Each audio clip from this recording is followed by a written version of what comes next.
Stampers, this is Sarah Neighbor, and today I'm bringing you this fun card with the herringbone technique in the background, so I'm going to show you how to do that today.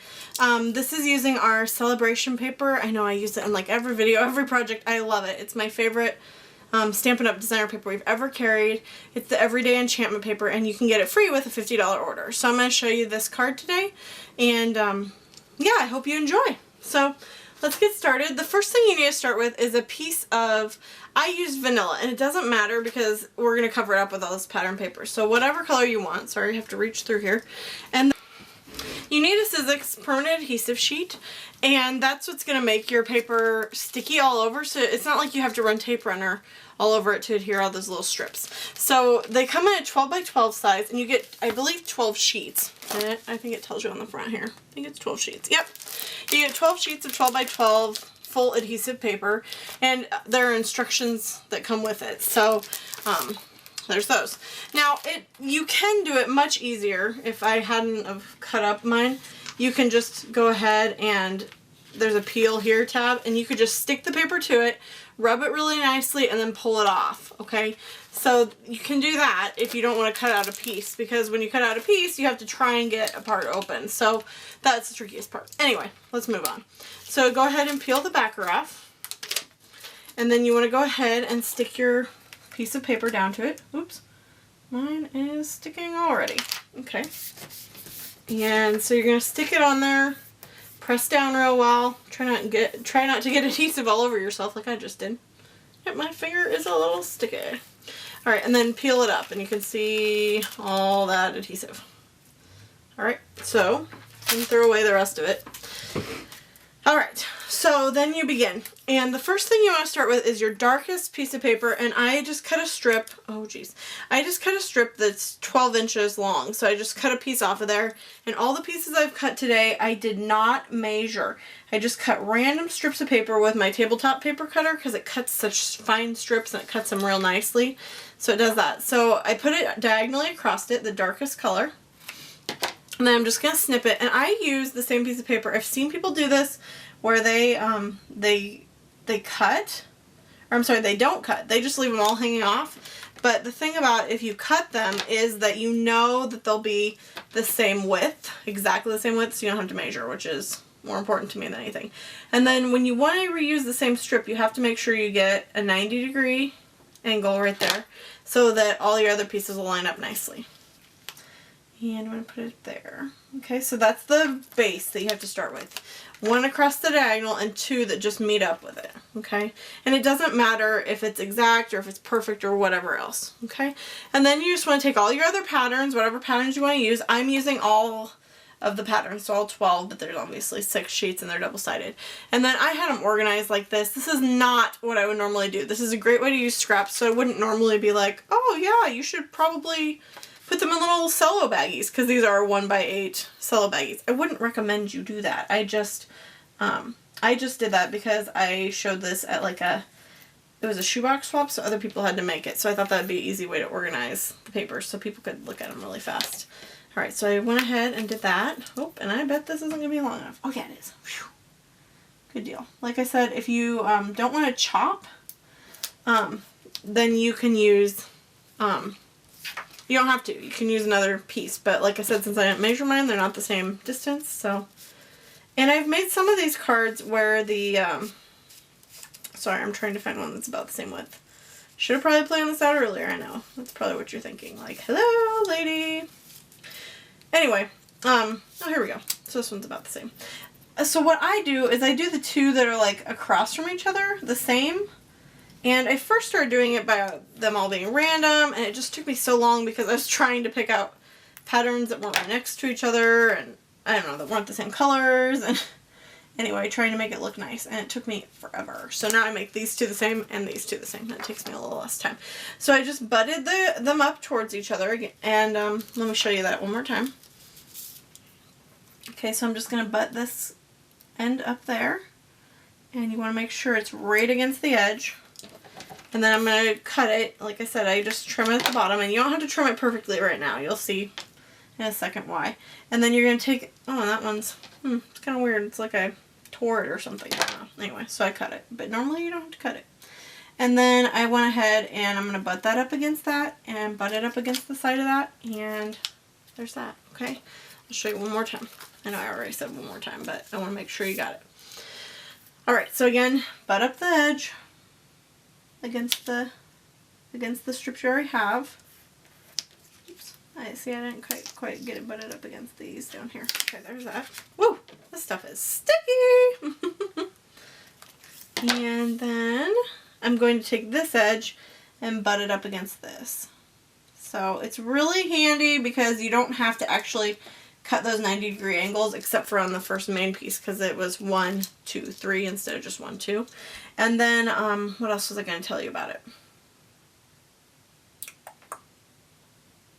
I don't remember. Anyway, so that's it. That's what you do. And through the magic of television, look at what I have here. Amazing. Okay, so it's already done. So then you're just going to flip it over, and I noticed some people use a paper trimmer. I just use my scissors. I use these ones. These are the Craft and Rubber scissors. They're so good because when we had to cut our stamps previously, they're really like resistant to adhesive, I feel like. So anyway, that's why I use them, because the edge of this is very adhesive-y, obviously. Adhesive-y, I just made up my own word. Alright, so I just trimmed off that edge, and I'm just trimming right next to the edge of my cardstock. And the nice thing is that it's not really difficult to trim straight if your original piece was straight because there's a couple layers here. Okay, I normally use just Very Vanilla or Whisper White. This one happens to be one of the fancier ones. I think it's Naturals Ivory is what this one is, but it doesn't matter. I just used a scrap of whatever I had, and I happen to have a scrap of this. So this was what that is. Okay, so anyway, trim them all off. And then there's a mess here, so you're going to need your trash can. Okay, so I'm just going to grab my trash can here real quick, and I'm just going to sweep them into the trash. Oh, except for I could have saved those. Oh well. I save like everything, so this is a great way for me to use scraps, but also it's a great way for me to build more scraps. See all these little pieces? That's because I can't throw anything away. Alright, so there's that. And then you'll want to go ahead and just mount that on a piece of soft suede. And I'm sorry, I don't think I told you the measurements for the Very Vanilla piece. Whoops. I'll put them up on the screen, of course, too. But the measurements are 3 3/4, I'm sorry, by 5. And then this one is just 1/8 of an inch bigger, so it's 3 7/8 by 5 1/8. Okay, so I'm just going to grab some Dado. I'm sorry, not Dado, Snail. Yeah, I'm having problems today, huh? Dado is the repositionable one. That's not what I'm using because this is card making.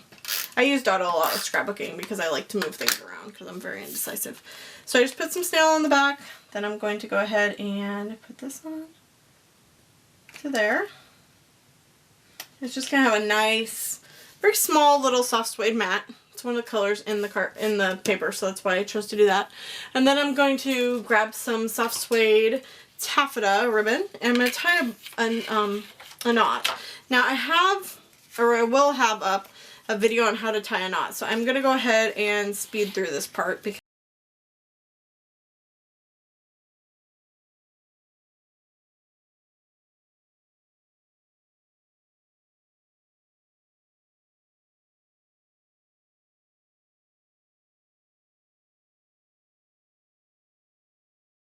alright, then I have these pieces here, and I'll tell you what they are. This is a Pool Party 2 and, I believe it's 2 3/8 Scallop Circle punch.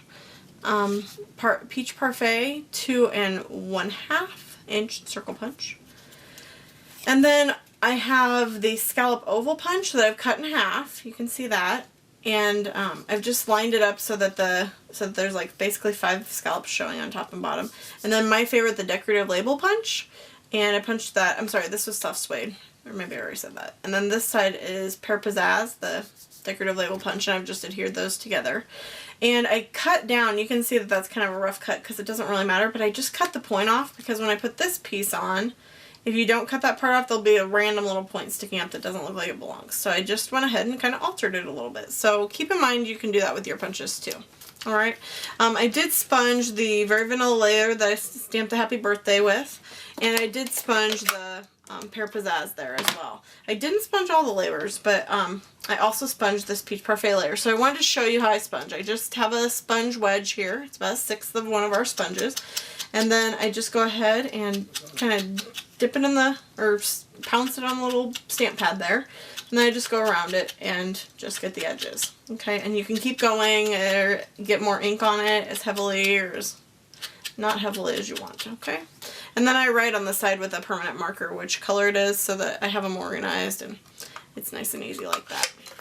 The Happy Birthday is from one of the celebration sets. I love our celebration offerings this year.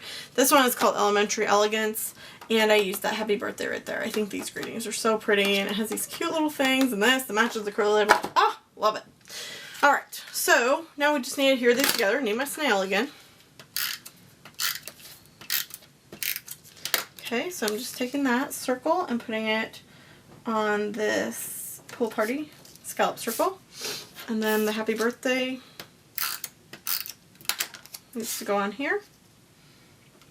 And I've done something a little differently this time. Normally, I put dimensionals between, or on the whole thing.